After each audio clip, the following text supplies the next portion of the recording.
when we want to talk about how people integrate, let's talk about how that's supposed to happen. I mean, one of the things I can't help feeling really is something like the growth of faith schools. I noticed that amongst the top performing schools, 2/3 of them are faith schools, etc. And you have to kind of ask, and that explains part of the reason why parents want to go there.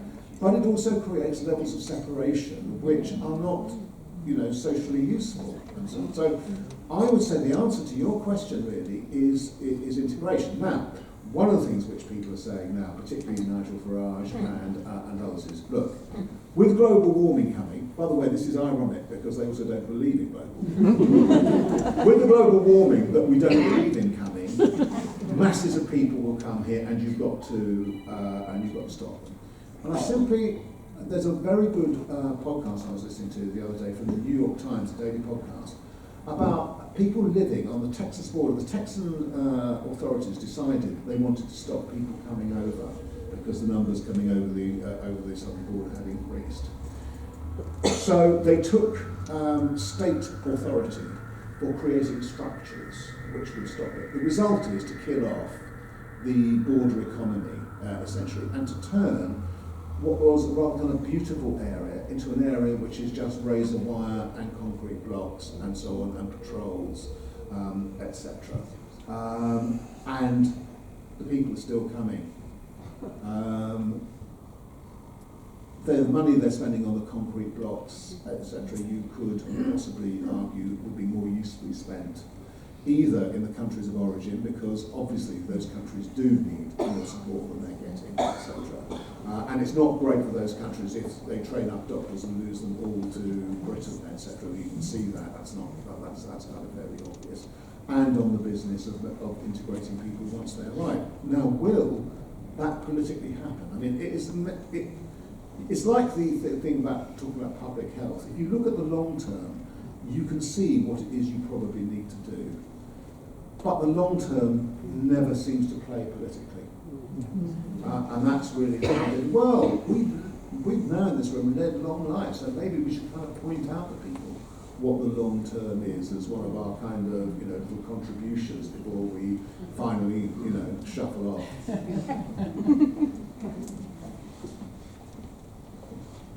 On this side. This is a very bright hemisphere. There's a hand. I think it's a quote from Winston Churchill that democracy is a very poor system, but it's just better than any other system that we know of for electing our political leaders. But even within the word democracy, around the world there are lots of different systems, all under that description. So proportional representation. So my question is, what can we do possibly to change our political systems to support the election of the most competent and the most benign leaders? Is it a matter of changing the political systems? Is it a matter of changing a term from 4 years to 10 years to allow them longer term interventions? Or is it changing the media, that is the decision process that allows people to make decisions? So how do we improve getting better, benign leaders? Right, anybody want to answer that? Let's think about. Let's think about this. I instinctively want a more proportional system. I want it for reasons of principle, and also for reasons of outcome. One of the factors about this country is that whilst the right, centre, right usually is only represented by one party, the left, centre, left is represented by two. That splits the vote, and that means that a conservative minority more often wins than not. That's my kind of less principled answer to that question for wanting to see change. I was one of the few people, I think there were 3 constituencies in Britain that voted for the A&B referendum in 2011. I think Islington was one and Cambridge was the other. I think it was something like that. even Scotland, that actually had the system, voted against it, which is sort of quite extraordinary. So I would certainly like to see a system of rank preferences, and arguably with top-up MPs like the German system, which seems to work pretty well, I think would be good. Maybe also with a German lender system, so that you have proper. This is for England. Scotland obviously is its own lend, and so is Wales now, and Northern Ireland. In reason of principle, because I think too many of us have votes that we know don't count, don't make any difference. And I don't think that's really particularly kind of good for democracy. Although, as they said, in this era of social media, people are working this one out now, as the Conservatives are discovering in by-elections. I also think there are fairly simple changes you could make to the House of Lords, which would make, you get rid of the absurdity of the Prime Minister's resignation honours, which was just, fortunately, Boris Johnson so discredited the system, etc., even Liz Truss. Get rid of the hereditaries and so on, and then once we've done that, we can think about how much time we want to invest in other reforms in the House of Lords. There's a lot of other kind of stuff going on, etc. I would also make this change, which doesn't require any referendum. I would base constituency size on population size, not on voter roll. It was a confidence trick that the Tories played on the country to say this was a fairer system. It's not fairer. It means that some MPs, usually Labour MPs, actually represent more people than are represented by Conservative MPs, and in any way that's a kind of matter of principle. But in the end, I'm going to talk about the media, by the way, just make sure that the BBC continues. You can't really do much else. That's all you can do. The BBC has been it's under continuous attacks.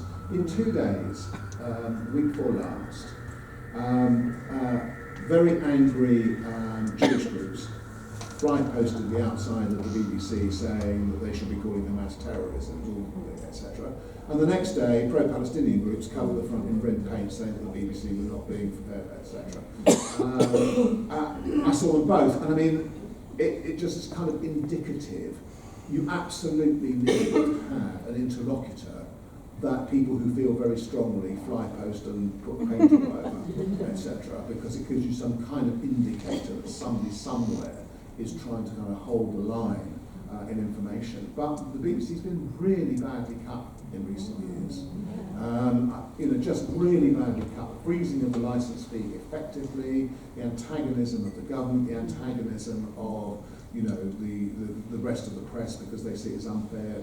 So that's the obvious thing to do, but we have to try and do it in a way that doesn't make us look as if we're looking backwards, as if we said the BBC is not some kind of guarantor of some glorious past that's gone. It's one of the guarantors of the future we would like to be and see, and we would like our grandchildren and children to inherit. So I think it's a set of arguments which we've got to continue making. And that also means that we've got to make them on social media, which is a pain in the butt. We're really running over time now, but as I did say that the person... Actually, it would be quite short, because it follows on from the previous question. Thank you.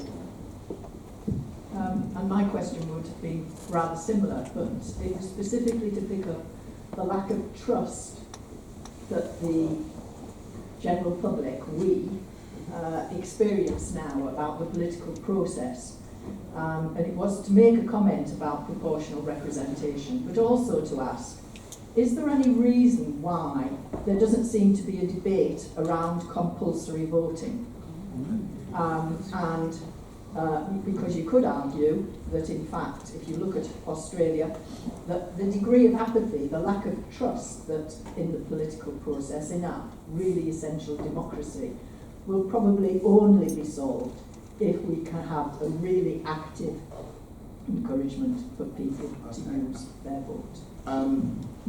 This is what I meant to say with the last one. I don't think I think we look to changing systems as a magic way of dealing with what are actually big psychological and political and cultural questions. I think our main problem is to try and solve this by argument and by perception. I don't think, I mean, Brits don't actually very much like being told what to do. In fact, it is a little bit of a problem. Within something, over the pandemic, actually, that other side, if you like, the kind of, you know, the collective side did kick in. But on the whole, people, I think, would resent being asked to do it. There are two countries that do compulsory voting. Me, I'd be in favour. I would also be in favour of 16-year-olds voting. Yes, yes. I'd be in favour of that. Actually, I might take the vote away from the 18-year-olds. And we learned this lesson, I think, in the Scottish referendum, which was they made the act, because those kids are still at school, they made the business of voting into part of the kind of civic lesson that was built into the school curriculum. And I think that was incredibly valuable. So I think I am in favour. I think Labour are in favour of that. Whether or not it will happen, I don't know. I think I tried that before I tried compulsory voting. I mean, I'm slightly more authoritarian than some people. So, for example, I thought I could see that we were going to have a very, very, very big problem with claims from the right about illegal migration. And one of the ways of dealing with that was for everybody, not just anyone, to have an ID card like people have in Europe. I was in favour of it. The Blair government got so far with a biometric card, and then the Conservative government, the coalition government, got rid of it because the Liberal Democrats thought it was illiberal, which is a consistent position, and David Cameron got rid of it because Labour had suggested it. Despite the fact that Tories in the past have been in favour of it. But I can't, and honestly, I can't stress this enough. We can get our knickers in a twist about reforming systems, but unless you actually win arguments, those are the places where we have to go. Why the things we think are important are the important things. The values we think are important are the useful values, and to try and kind of spread them as much as possible. One of the things that can happen amongst kind of groups like ours, if I've got to talk about us in very general terms, as let's say educated, liberal, middle-class people, is that we also become very easily very self-critical and beleaguered. And we lack the evangelical edge sometimes of going out there and saying, here's some values that we think are really important. Here they are, what do you make of these? And don't you think actually they're rather better than the others, despite the kind of problems with them? And I think that is more of the task for us before we depart. Thank you. Let's give it that.